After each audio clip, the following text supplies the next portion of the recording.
அனைவருக்கும் காலை வணக்கங்க. இதான் அந்த மக்காச்சோளத்தோட அந்த மேலே இருக்கிற தட்டை இருக்குது பார்த்தீங்களா, தட்டை பகுதியை தான் நம்ம மாட்டுக்கு அறுத்து போட்டுட்ருக்கோம். இதுவும் இப்போ வந்து பனி பெய்யறதுனால எல்லாம் காஞ்சிக்கிட்டே வந்துருச்சு. இப்போ மாடுங்க சரியாக சாப்பிட்றதில்ல இதெல்லாம். அதனால் வந்து இப்போ இன்றைக்கி நம்ம என்ன செய்ய போகிறோம் நம்ம மாட்டுக்கு அப்படின்னு பார்த்தீங்கன்னா, இதை கொஞ்சம் அறுத்துட்டு அதுக்கப்புறம் காளாங்கீரைன்னு சொல்லுவாங்க, அதுதான் இது நீங்கள் பார்க்குறது. இப்போ இதுதான் அந்த காளாங்கீரை புல்லு அப்படின்னு சொல்கிறது. இது மாடு நல்லா சாப்பிடும். நிறைய சாப்பிட்டுச்சுன்னா கழியும்.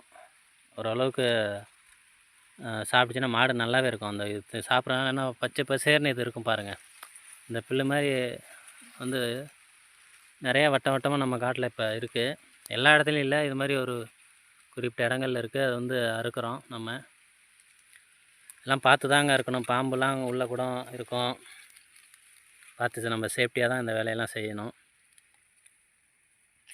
அதுக்கப்புறம் பார்த்திங்கன்னா இதில் வந்து வெயிட்டு இது அதிகமாக இருக்குங்க. அந்த இந்த இந்த புல்லு காளாங்கீரை பொதுவாகவே வெயிட்டு வந்து கொஞ்சம் அறுத்தாவே ஓரளவுக்கு மேலே லிமிட்டுக்கு மேலே அறுத்துவிட்டோன்னா தூக்க முடியாது.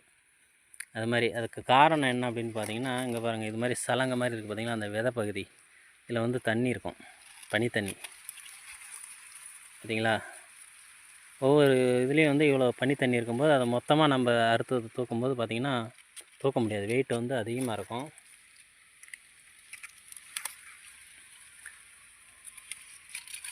விவசாயம் தான் பார்க்குறான் அப்படின்னு சொல்லுவாங்க. ஆனால் இதுலேயே வந்து எவ்வளோ ஆபத்துகள் இருக்குது அப்படின்னு பாருங்கள்.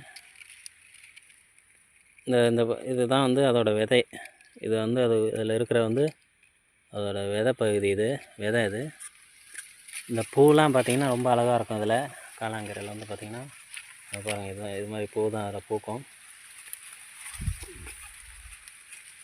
அது வந்து பார்த்தா இருக்கணும், கவனமாக இருக்கணும் அந்த புல்லு மட்டும். ஆனால் தூக்கிறதுக்கு வெயிட்டு மதியான டைமில் வந்து ஒரு 2 மணிக்கு மேலே அறுத்தோம்னா, 2 மணி 3 மணிக்கு மேலே அறுத்தோம்னா ஓரளவுக்கு இந்த தண்ணிலாம் வெயிலில் வந்து இழுத்துரும்.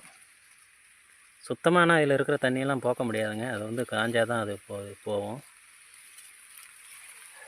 இனிமேல் இது தாங்க நம்ம மாட்டுக்கு தீனி. டெய்லியும் இந்த வேலைகளை வந்து செய்யணும். இங்கேருந்து அங்கே வெளியே தூக்கிட்டு போய் வச்சு தான் அப்புறம் வந்து எடுத்துகிட்டு போவோம் தீனியை.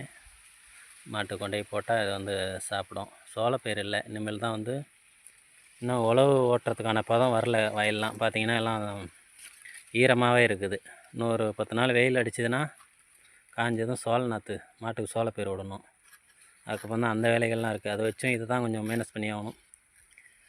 வைக்கோல் போடணும், கலந்து போட்டுக்க வேண்டியதான். நிறையா மாடு